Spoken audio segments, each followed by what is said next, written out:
শাস্ত্রে 3 শ্রেণীর ভক্তকে নিয়ে আলোচনা করা হয়েছে: উত্তম, মধ্যম এবং সাধারণ।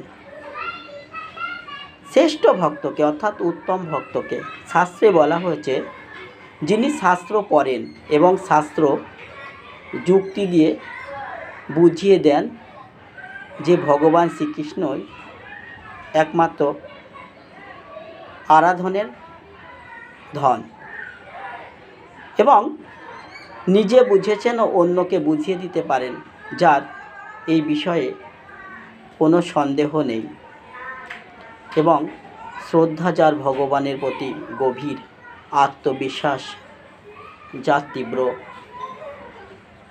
তিনি ভক্তদের মধ্যে শ্রেষ্ঠ অর্থাৎ উত্তম ভক্ত। মধ্যম ভক্তকে যিনি ঈশ্বরকে প্রেম করেন, হরিভক্তকে বন্ধুরূপে দেখেন, অজ্ঞজনকে দয়া করেন এবং শত্রুকে উপেক্ষা করেন, তাকে মধ্যম শ্রেণীর ভক্ত বলা হয়। অর্থাৎ ভগবান তার কাছে যেমন প্রিয়, তেমনি তার ভক্তও তার কাছে প্রিয়।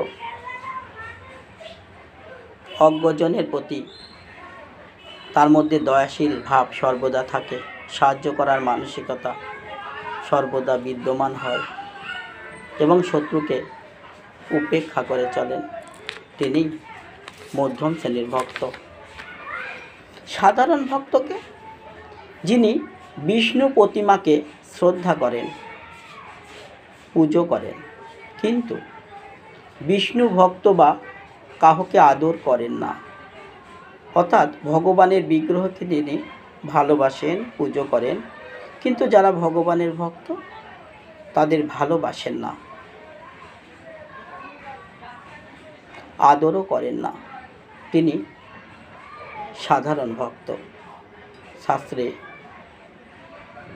অর্থাৎ শ্রী চৈতন্য চরিতামৃতে এই 3 শ্রেণীর ভক্তকে এইভাবে বর্ণনা দেওয়া হয়েছে। রাধে রাধে।